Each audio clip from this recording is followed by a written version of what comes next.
Si je devais vous évaluer sur ce qu'on a vu à propos des fonctions affines, je mettrais bien volontiers un exercice du type du premier pour vérifier que vous êtes à peu près au fait du cours. C'est vous donner une ribambelle de fonctions. Donc ici je répète, f de x égale 2x, g de x égale x au carré, 3x moins 5x pour h de x, et ainsi de suite. Et la question qui est posée, c'est lesquelles de ces fonctions expriment une application linéaire. Donc en fait, je vous demande lesquelles de ces fonctions sont des fonctions linéaires. Nous, ce qu'on sait, c'est qu'une fonction linéaire, elle est de la forme f qui à x fait correspondre à x. Donc en fait, une fonction linéaire, c'est juste un nombre qui multiplie x. Donc si on se base là-dessus et que je colorie en jaune les fonctions qui sont des fonctions linéaires. Est-ce que f de x égale 2x, c'est une fonction linéaire? Exactement, on est pile dans cette configuration-là. Donc celle-ci est une fonction linéaire, pas très dure. La deuxième fonction, est-ce que c'est une fonction linéaire? La deuxième fonction, elle s'écrit comme ça. G de x égale x au carré. Est-ce que ici, on a un nombre qui multiplie x? Non. Et en plus de ça, on a un x carré, donc celle-là n'est pas une fonction linéaire. H de x, elle est égale à 3x moins 5x. Est-ce que cette fonction-là, elle est de la forme de celle-ci? Eh bien, en fait, oui. Pourquoi? Parce que cette fonction-là, si on la calcule, 3x moins 5x, ça fait moins 2x, et donc, de fait, dans la mesure où je peux calculer 3x moins 5x, et c'est égal à moins 2x, c'est donc une fonction linéaire. Donc celle-ci, il faut la sélectionner. La i, elle est égale à 7x moins 4, c'est une fonction qui n'est pas linéaire, mais qui est une fonction affine. Et j, alors en copiant le sujet, elle est mal passée. J de x, elle est égale à x sur 2. Ça s'écrit comme ça normalement, et vous savez que cette façon de noter les fonctions, je l'aime pas du tout. Est-ce que ça, c'est de cette forme-là? Eh bien la réponse est oui. Pourquoi? Parce que ça, on peut l'écrire comme ça. 1 sur 2 fois x, c'est bien égal à x sur 2. Et 1 sur 2 fois x, c'est bien un nombre qui multiplie x, donc c'est une fonction linéaire. Alors, je ne vais pas trop m'attarder là-dessus, mais vous devez, et vous le re-regarderez si vous avez besoin, il y a 3 fonctions linéaires dans les 5 que j'avais notées au départ. C'est f égale 2x parce qu'elle est de cette forme-là. C'est h de x égale 3x moins 5x parce que c'est égal à moins 2x, donc c'est de cette forme-là. Et enfin, j de x égale x divisé par 2. Divisé par 2, c'est pareil que multiplié par 1,5, donc c'est bien un nombre qui multiplie x, c'est donc de cette forme-là. Donc on va continuer, sachant que ça c'était dans mon esprit l'exercice basique du départ pour vérifier que vous savez bien que la formule d'une fonction linéaire c'est f de x égale à x.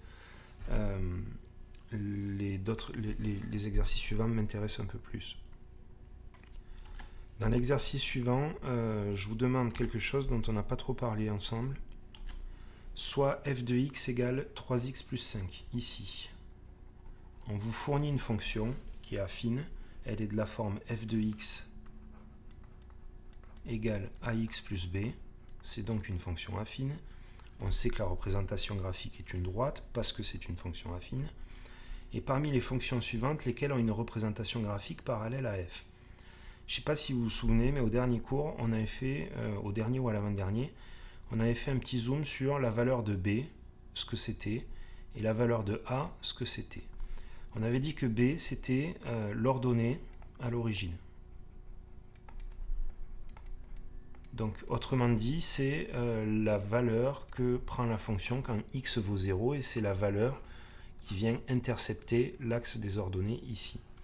Et a, j'espère que vous vous souvenez, s'appelait le coefficient directeur. Alors, je sais qu'on en avait parlé assez rapidement, mais le coefficient directeur, je vous avais projeté GeoGebra, et on s'était rendu compte que plus il était important et plus la droite était pentue, entre guillemets, plus la pente de la droite était forte. Et plus il était petit, et plus la droite allait vers le bas, et ainsi de suite. Donc, si on réfléchit à ça, on comprend que A, le coefficient directeur, c'est lui qui donne la direction de la droite, il la dirige. Si je prends une fonction qui est égale à celle qui est donnée 3x plus 5, elle va intercepter l'axe des ordonnées ici. Je vais faire un peu de ménage. L'axe des ordonnées ici à 5. Et l'inclinaison, en fait, c'est qu'on décalera de 1 et ça montera de 3. Vous vous souvenez de ça? Donc si on accepte ça et qu'on part de ce principe-là, pour qu'il y ait une droite parallèle, il faut que x soit multiplié à 3. Donc les droites qui vont être parallèles, c'est celles qui ont x multiplié par 3. Celle-là, elle a x qui est multiplié par 3, elle sera donc parallèle à 3x plus 5. Celle-là, elle a x qui est multiplié par 3, elle sera donc parallèle à 3x plus 5. Celle-là, j, c'est pas 3x que j'ai, mais c'est moins 3x. Et parce que c'est moins 3x et que c'est pas 3, elle ne sera pas parallèle, et ici c'est un tiers, elle ne sera pas parallèle. Pour avoir deux droites parallèles, il faut avoir le même coefficient directeur. Exercice 3, j'aurais vraisemblablement mis deux graphiques. Et ces deux graphiques, la question était de déterminer l'expression algébrique de f et de g. C'est ce qu'on a fait la fois dernière. Alors, on va faire un zoom ensemble. Je vais prendre celui-là et on va regarder un peu plus près. Cette fonction-là, c'est une droite. Parce que c'est une droite, on sait qu'elle est de la forme f de x égale ax plus b. Parce que c'est une droite, ça veut dire qu'elle a cette forme-là. Qu'est-ce qu'on sait de ça? On sait que b, c'est l'endroit où la droite vient intercepter l'axe des ordonnées. Donc b, il vaut combien? Il vaut moins 1. Donc on sait que cette fonction, f de x égale ax plus moins 1, ou simplement moins 1, qu'on vient de trouver ici. Et ensuite, pour trouver a, j'en ai parlé juste avant, il y a quelques secondes.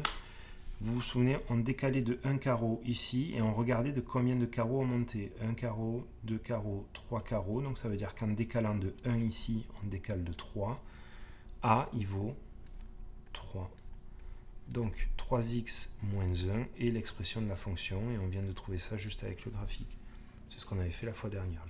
Je vais pas m'étendre plus longtemps. Pour la fonction qui est ici en violet, c'est toujours une droite, donc elle est de la forme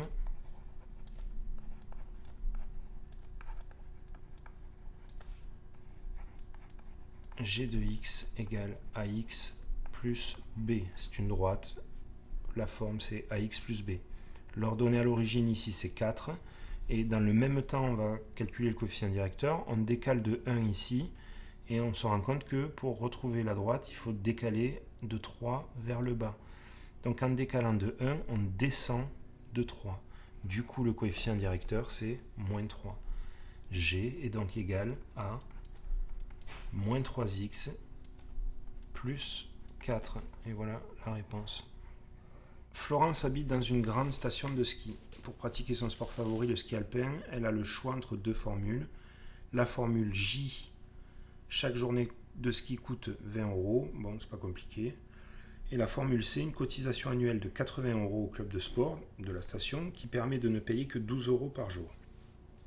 Le but de ce problème, c'est d'étudier et de déterminer la formule la moins coûteuse en fonction du nombre de journées de ski que fera Florence l'an prochain. Je ne devrais pas vous le dire, mais cet exercice, il est tel quel dans mon évaluation que je mets chaque année. C'est l'exercice qui résume tout. Première question. On vous fournit un tableau et on vous demande de le compléter.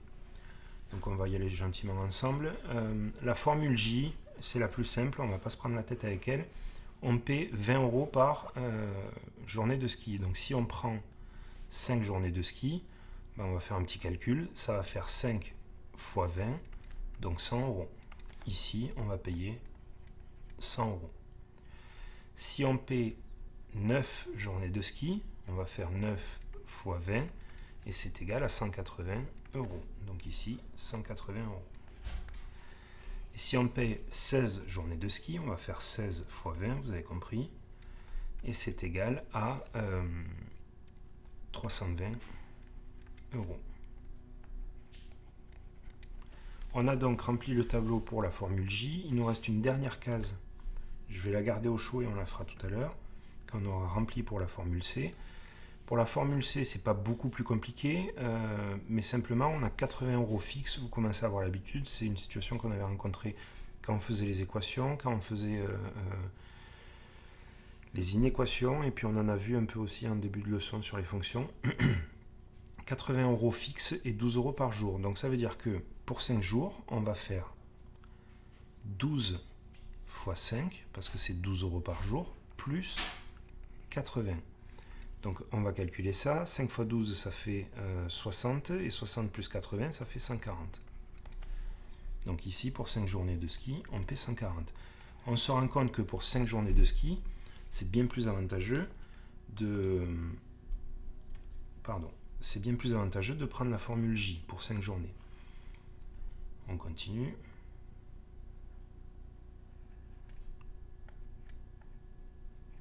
Pour 9 journées de ski, on va faire 12 fois 9 plus 80. Vous pouvez faire le calcul à la calculatrice. 12 fois 9 plus 80 qui sont fixes. Et ça nous donne 188 euros. On a donc 188 euros à payer pour 9 journées de ski. On remarque encore une fois que pour 9 journées de ski, la formule J est plus avantageuse que la formule C, mais vous remarquez que l'écart se diminue. On sent venir le fait que pour 16 journées, la formule C sera plus avantageuse. Donc on va faire le calcul. 12 fois 16 plus 80. Donc encore une fois, je le tape à la machine. 12 fois 16 plus 80. Alors j'ai bien conscience que je dis rien de neuf ici, hein, ça fait 272, mais j'ai besoin que vous voyez l'exercice dans son ensemble. 272. Et là, on voit juste avec le tableau que pour 16 journées de ski, il vaut mieux prendre la formule C. Donc on a la sensation, on devine que la formule J devient plus chère quelque part entre 9 et 16 journées. On a l'impression que c'est plus près de 9 parce que l'écart est plus réduit autour de 9 journées. La dernière colonne que je n'ai pas renseignée, ici où il y a X, vous en avez l'habitude aussi, je vous avais mis un exercice sur Quick. Ça, il faut arriver à voir se dessiner pour la formule J une fonction linéaire et pour la formule C une fonction affine. Ici, chaque nombre de jours, on le multiplie par 20. Si on a donc X journées, on va payer 20 fois X. 20 fois X, on ne l'écrit pas comme ça, on écrit 20X. Ici, chaque nombre de jours, pour la formule C, on l'a multiplié par 12. Donc on va avoir 12 fois le nombre de jours X dans notre cas ici, plus les 80 qui ne bougent pas. Donc si on l'écrit proprement, ça fait 12X plus 80. Vous vous rendez compte ici que c'est une fonction linéaire de la forme AX, et ici que c'est une fonction affine de la forme AX plus B. Cette articulation, cet exercice-là est ultra classique. On vous pond une situation dans laquelle se dessine une fonction linéaire et une fonction affine. On a rempli le tableau, on est content, pour l'instant tout va bien. On continue. Deuxième question, on me demande de résoudre l'équation 20x égale 12x plus 80. Donc je vais le faire ici à côté. Résoudre l'équation, on y va, il n'y a pas de difficulté majeure. On a donc 20x qui est égal à 12x plus 80, équation que vous savez résoudre, dont on a rencontré pas mal de cas qui ressemblaient à celui-ci. On a des x des deux côtés. La première chose à faire, c'est de faire en sorte de ne plus avoir ces 12x ici. Donc pour ne plus avoir ces 12x ici, on va les, entre guillemets, les envoyer de l'autre côté. Donc c'est parti. S'ils passent de l'autre côté, ça devient moins 12x qui est égal à 80. On a donc 20x moins 12x, ça fait 8x, qui est égal à 80. Si on veut la valeur de x, on va diviser par 8, on va diviser par 8. Et ça fait x qui est égal à 80 divisé par 8, qui est égal à 10. Je viens de résoudre ici l'équation qui était demandée. Ensuite, on me demande de faire le lien avec la situation qui précède pour arriver à déterminer à quoi correspond la solution de cette équation. Qu'est-ce qu'on vient de faire? On vient de faire 20x qui était égal à 12x plus 80. Autrement dit, on a fait très exactement la formule J qui est égale à la formule C. Vous êtes d'accord avec ça? Ici, j'ai la même chose qu'ici. Et en dessous, j'ai la même chose que la formule C, 12x plus 80. Donc, ce qu'on vient de faire, c'est qu'on vient de trouver la valeur de x qui fait que le prix est le même. Donc, si on me pose ce type de question en faisant le lien avec la situation qui précède, à quoi correspond la solution de cette équation? On peut dire que la solution de cette équation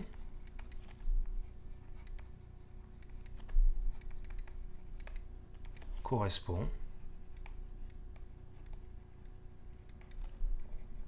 au nombre de journées de ski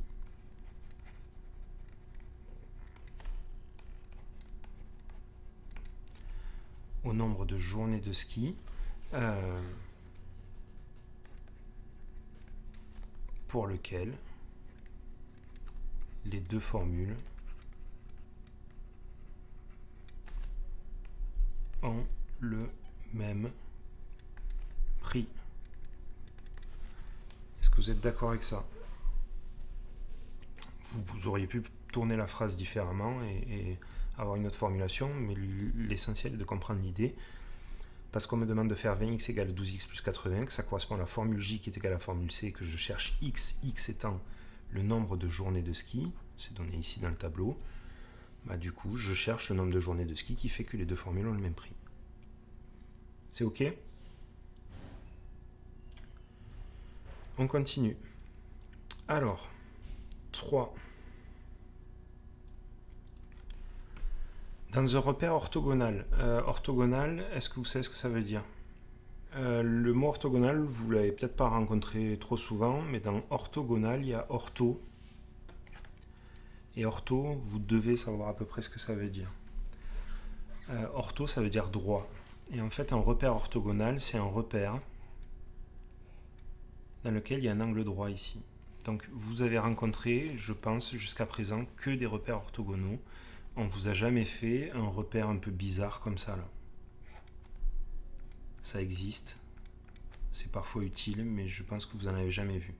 Donc, vous verrez souvent, en particulier l'année prochaine en seconde, on vous parlera souvent de repères orthogonal. Ça veut dire simplement que les deux axes sont perpendiculaires et qui suivent le quadrillage de votre cahier, par exemple. Pas plus, pas moins. Donc, on vous dit, on a un repère orthogonal et on me demande de prendre en abscisse 1 cm pour 2 unités et en ordonnée 1 cm pour 20 unités. En plaçant l'origine en bas à gauche d'une page entière. Donc si vous êtes face à un sujet qui stipule ça, vous prenez votre feuille entière, en bas à gauche vous mettrez votre repère, respectez les graduations qu'on vous impose. Donc vous mesurez bien 1 cm pour 2 unités, donc 2, 4, 6, 8, 10 et ainsi de suite. Et en ordonnée 1 cm pour 20 unités, donc 20, 40 et ainsi de suite. Et une fois que vous avez placé toutes vos graduations pour les deux repères, ici on a X, le nombre de journées de ski, et ici on a Y, l'ordonnée, le prix, vous vous servez du tableau pour placer vos points. Donc vous savez qu'à 5, ici, pour la formule J, on aura 100. Et vous placez votre point. Et puis vu que vous savez que c'est une fonction linéaire, vous savez que c'est une droite, vous prenez un seul autre point. Ce n'est pas la peine de placer les trois. Vous en prenez un autre, et à 16 ici, vous allez placer votre deuxième point, vous reliez, vous avez votre fonction. Donc pour pas qu'on perde de temps, ce que j'ai fait moi, c'est que je les ai tracés à l'ordinateur, et ça donne à peu près ça. Donc ici, je vais zoomer un peu, j'ai la formule J, et ici j'ai la formule Bon, c'est tracé. Je vous répète, si j'avais été sur mon cahier, j'aurais placé ce point ici à 100 et j'aurais placé celui à 16 à, il ne rentre même pas, mais ici à 320 et j'aurais relié, j'aurais eu cette belle droite. Et pareil pour ici. J'aurais fait ça. Ok? Donc on a notre graphique et ensuite on me dit d'après le graphique, proposer à Florence la solution la plus économique en fonction du nombre de journées de ski qu'elle prévoit de faire.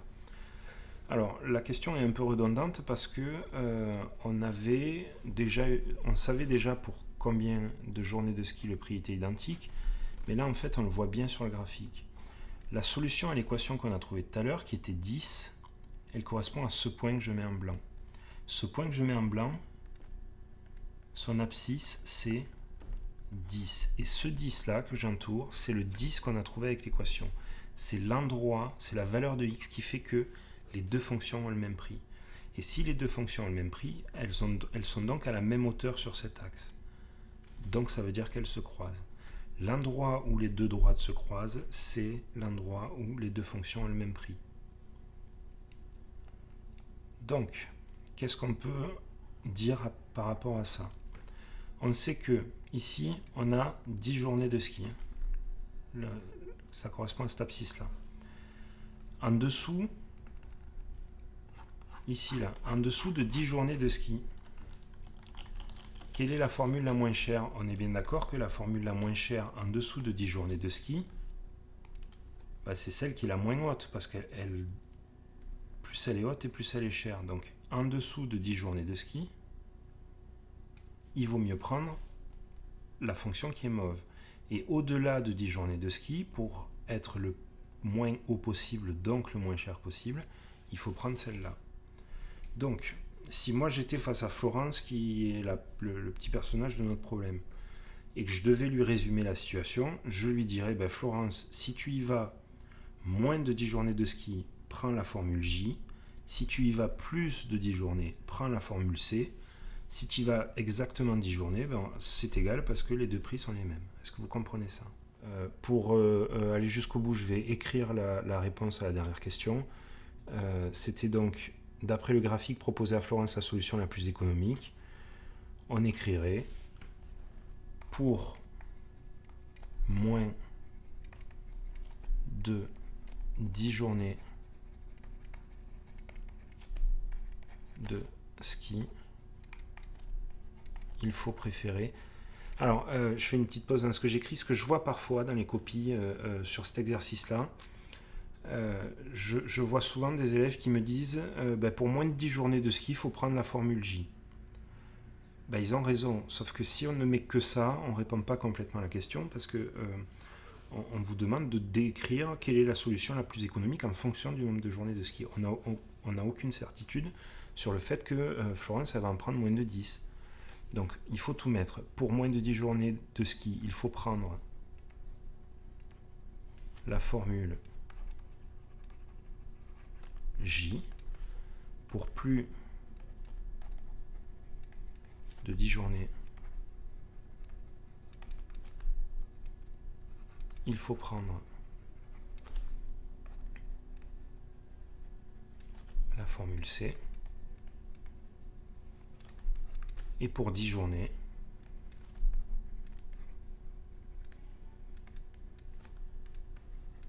le prix